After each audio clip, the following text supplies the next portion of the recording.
friends, welcome back to this channel. My name is Stacy and this is Stacy Makes, where I bring you some cozy crochet content, market prepping, pattern reviews, market vlogs, things like that. So if you are interested in that, like and subscribe if you haven't done already, and we'll just get right into it. So this week we're going to talk about a few things. So we're going to talk about what I do when I'm feeling a little bit of a burnout, and then we're going to talk about some new patterns that I tried and kind of go over and review those, and then what I made this week. So let's get right into the burnout.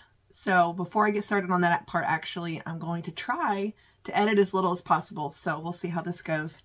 And I apologize if this goes on forever or if the editing ends up being horrible. But anyway, it is what it is. It's Mother's Day, and I really don't feel like sitting and editing for hours tonight. So let's get started on the burnout. So I don't know if you guys noticed, and if you've watched my channel very long, you may have noticed that the last couple weeks I was a little bit down, a little bit out, a little bit less cheery and inspired and happy in my videos. And maybe you didn't notice. I was obviously feeling that way. I was feeling uninspired, unmotivated. I was pretty burnt out, and I think that the icing on the cake was just the horrible windy market that we had been preparing for. And if you haven't seen that, sure, go back and watch the disaster. But I think I just came out of that too, just feeling pretty discouraged. And so I'm just going to talk about a little bit about what I do during a burnout, and then to pull myself out of it, at least this time. It may look different for me at different times, but maybe this will inspire you if you're feeling a little bit of burnout yourself. So first of all, I allow myself to take a break. So take this with a grain of salt. This is what I do, and this is not what always I do, but this is what I did this last time, and kind of what I generally do. But I allow myself to take a break. It's okay to put your crochet hooks down. It's okay to not feel like you need to be on them all the time, doing something all the time, creating content if you're doing videos or reels, or you have Instagram and you're just feeling the push to always be doing something and creating content. I do create some content ahead of time for things like that when I'm not creating things or feeling like I want to be in front of the camera, that I've got content to still post if I feel like it, or just take a break completely. Okay. It is okay to do that. Everybody deserves a vacation, and you can take a vacation from your hobby too, so that you can stay in love with it. And that's okay. So I took a break, and instead of crocheting as much, I did a little bit more planning. So I thought more about what I have coming up, what my goals are, what I want to make for those goals. Do I look through my yarn inventory? Am I lacking anything that I need to get on order? Organize my patterns, just taking a break from that, still doing something with my business, but it not being crocheting. So that is number one. Number two is working on projects for yourself, or that you have been wanting to do, but aren't really for markets or for content, and you're just like, you've been pushing them aside, even though you really want to do them. But do them during your uninspired break. I took this time to make these crochet earrings that I've got in. I took this time to work on a pot holder. I took this time to make myself a tumbler cover that was for me out of somebody else's pattern. So I just took some time in there I messed around and made some granny squares. I don't know what I'm going to do with them, but it was fun to do something different. Still enjoying my hobby. I had no plan for it. It's sometimes, if you are running a business, even if it's part-time, it can feel like a waste of time to do things for yourself, or things that you don't even know what you have a plan for. But in this case, I felt like it was just, I was still crocheting and creating, but I was doing something that I've been putting off and I've been wanting to do. So, and that's okay. The third thing that I did was worked on familiar projects. So I kind of went back into what I sold and my inventory list, and I looked at, what do I know usually sells and I don't have very much of that is easy? Even if it's not what I'm feeling inspired to do today, can I just go ahead and push myself through making a little bit of that? And you'll see in a little bit what I did to kind of, what familiar project I worked on. just a little bit of it, and it wasn't even much, and it took me several days to make several, and it shouldn't have, but I was still creating a little something for my inventory, but not feeling like I had the pressure of having to do a million of things or something new all the time. So I went back to familiar projects. And then the last thing I did was, when I was ready to jump back in and I was feeling uninspired by the hundreds of patterns I already own, I went through my Instagram saved posts. So if you do tester calls or you are on Instagram, you have probably seen the little bookmark thing underneath people's posts where you can save that post, save that reel, and come back to it later. And I don't have a special collection of saved posts in there. I don't call it anything special. It's just saved. But my tester calls that I've applied for in there, things I saw people make that I thought, I want to try that pattern are in there. And I like to go back in there. One, I can kind of clean it out, right? Take out the stuff that is done and over that I don't need to see anymore. But also, what tester calls did I not get called for that maybe, I love them enough to decide I wanted to test for them, but let's go buy the pattern now and let's make that and let's see if we love it. And so I went back into those and I bought several patterns that I had saved. And then I had also made a note to myself of a few things I wanted to, I'm still on the hunt for the perfect medium Dino pattern. And so I also got one of those. So that's kind of what I did for myself. My hands were also hurting. My hands still hurt. I probably need to go. I think I have some carpal tunnel going on and I need to go take care of that. And I've been doing more stretches, more exercises, more things in between. I've been wearing some braces and some of that seems to be helping. But when I'm actually crocheting, they don't usually hurt. It's just kind of when I wake up in the mornings and throughout the day and stuff. So allowing myself to have that break. So hopefully that helps you. If you're in a burnout or you're watching this at some point and you come back to this and think, what did she do to pull herself out of this? This is just personally what I did. So on with something new, which is, what new patterns did I try? So I did buy, I think it was 5 new patterns when I came out of my burnout last week that I wanted to try, and I did 3 of them. So I'll start with Lolly the Mermaid. So Lolly the Mermaid is by Stitch Sister Co.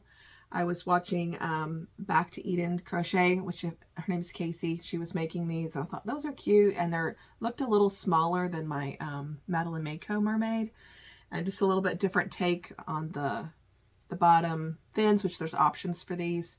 And I really enjoyed this pattern. The only thing is I ran out and I thought I'd had enough of this, and I had a scrap of this color, and it's Premier Basic Chenille is what all this is.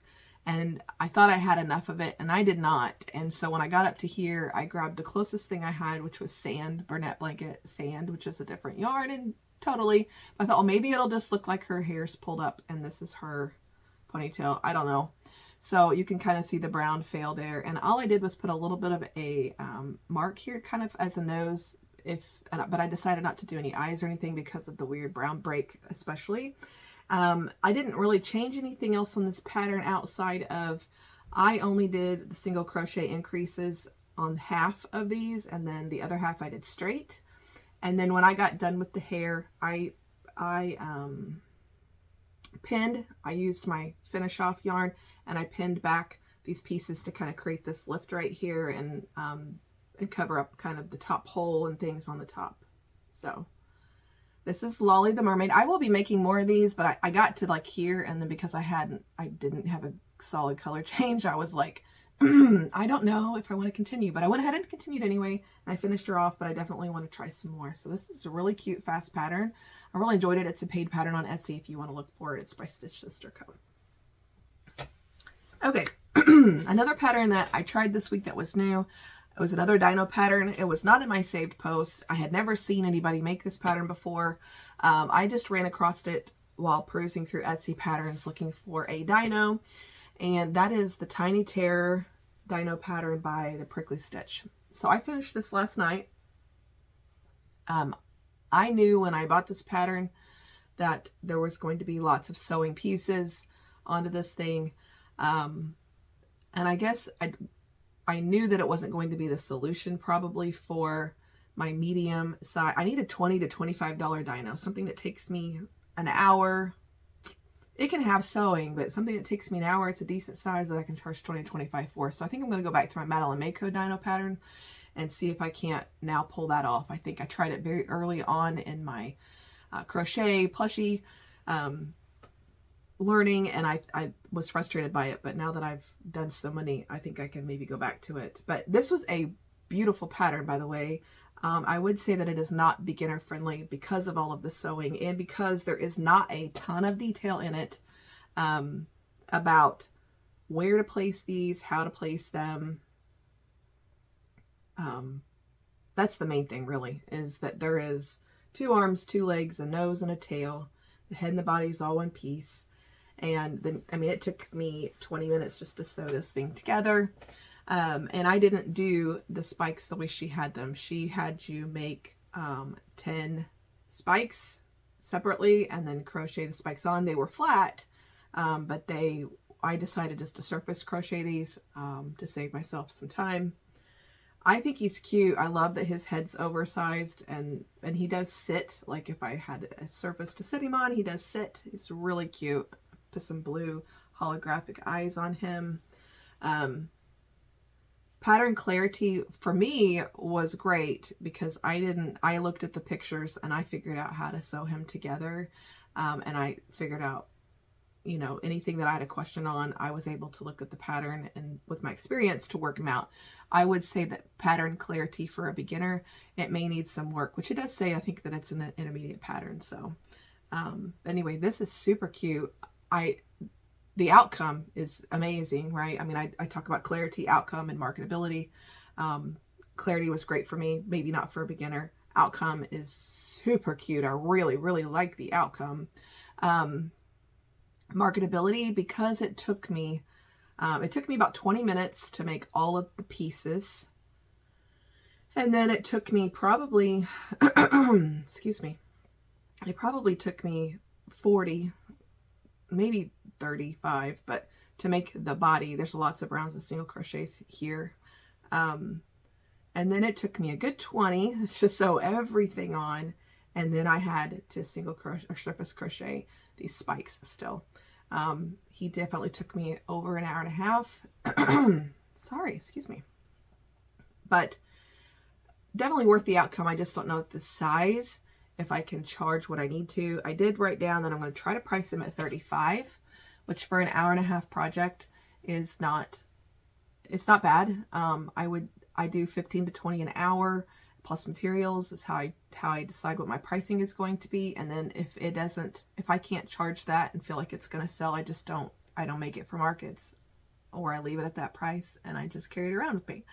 But anyway, super cute. And this is a good, pattern, I would think, to use those variegated yarns on. We were talked a couple weeks when I made the Brontosaurus about how I have 2 patterns like that this week, where trying to figure out what to do with those variegated yarns I don't like to make them into small things because I feel like it disrupts the shapes by the color changing so often that it's kind of sometimes hard to tell what things are when they're small.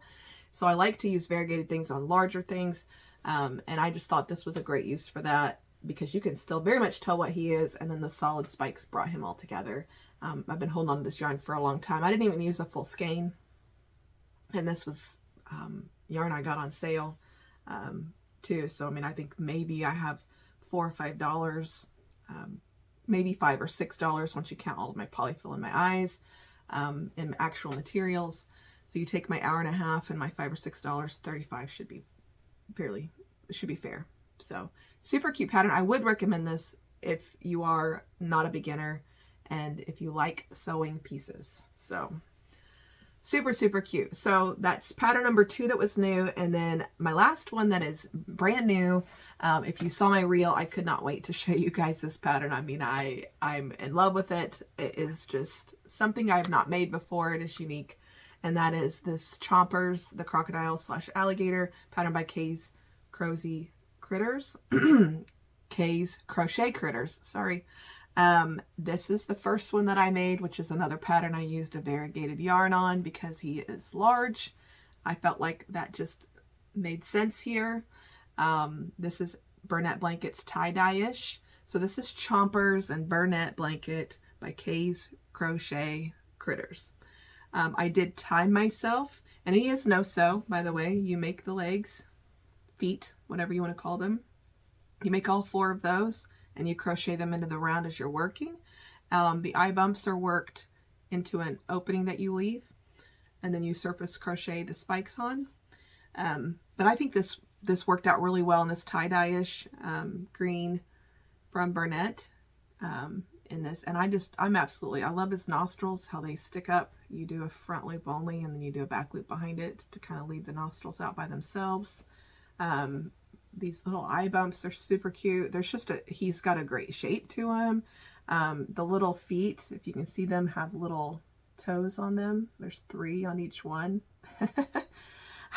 And then I surface crocheted from the back to the back of the head, from the tail to the back of the head. And oh my gosh, super cute.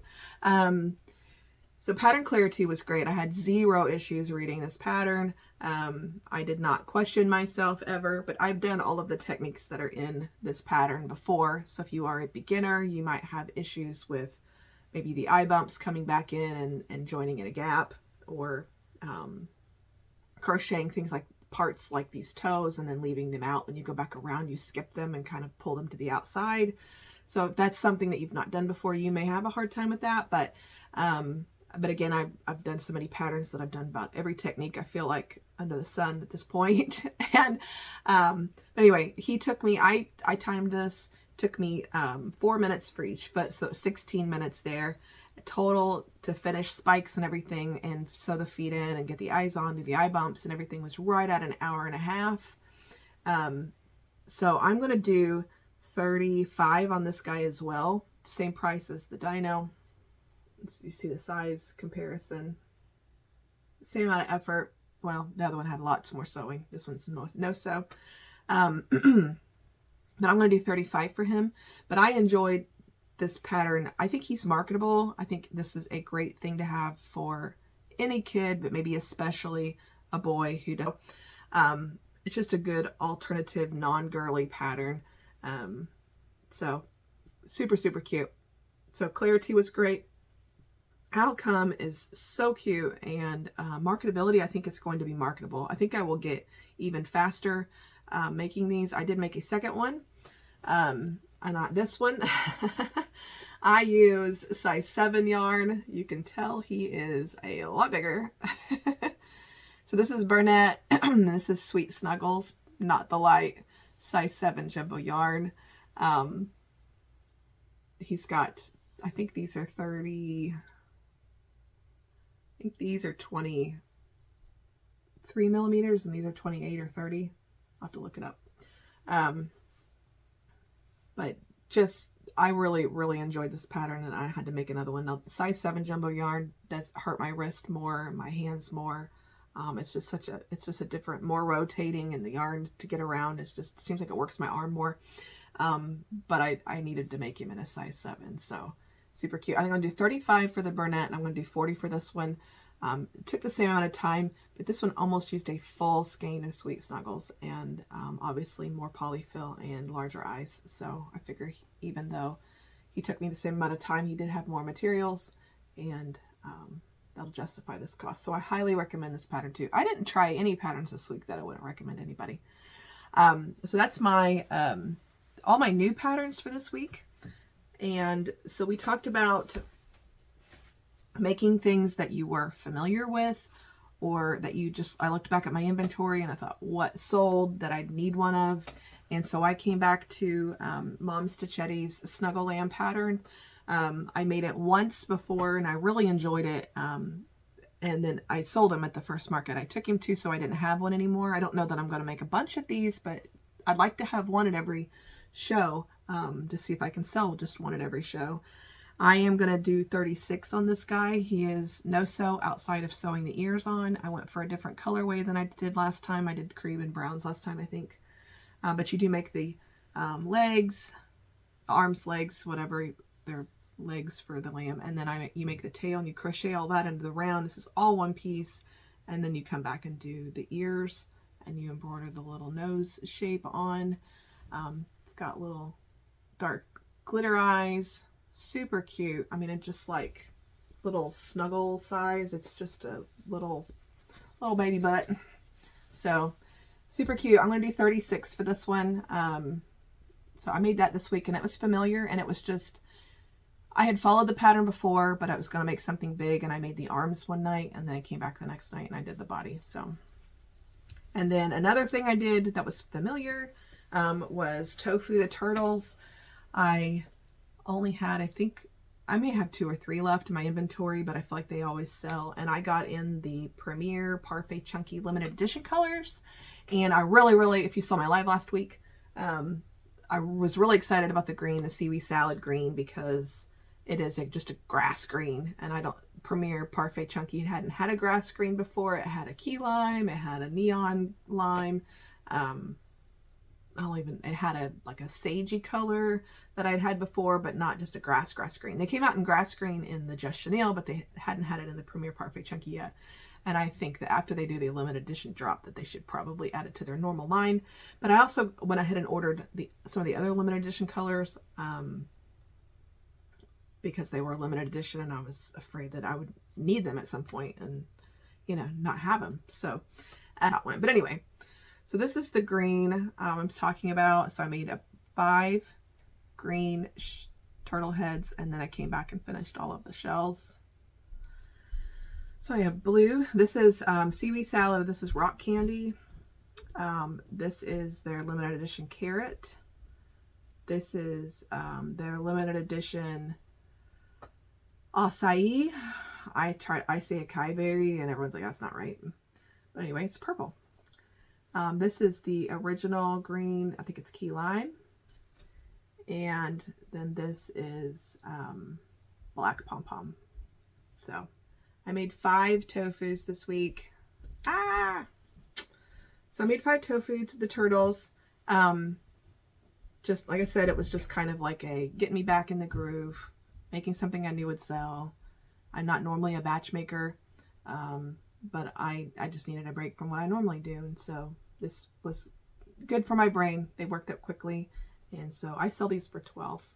So there's my tofus.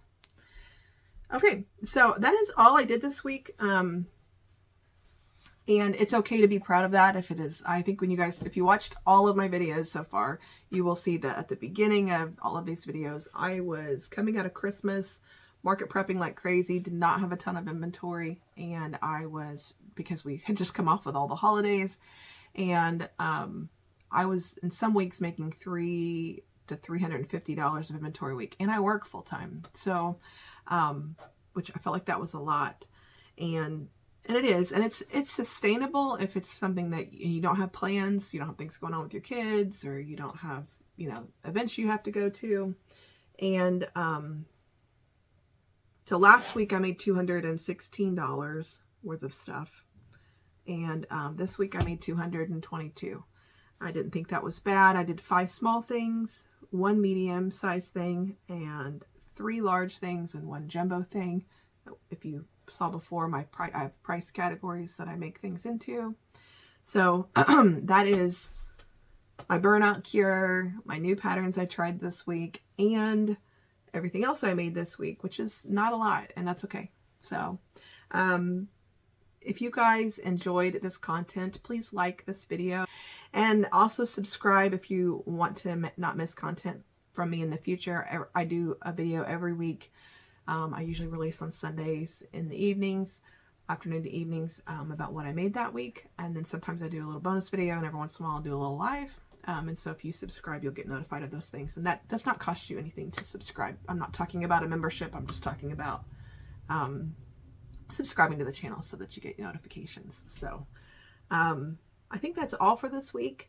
I did ask last week about if you guys were interested in hearing about my YouTube experience so far. And so I think I will try to put that together. And then I'm also working on another bonus video for you guys that may or may not come out this week. So we'll be looking forward to that content as well.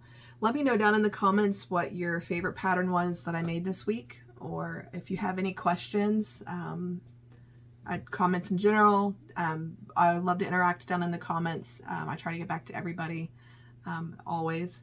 So I appreciate you guys watching this video all the way through. If you made it this far, I appreciate you. And I am just feeling so much better coming out of what I felt like was a lull. And I was kind of like, what am I doing with myself?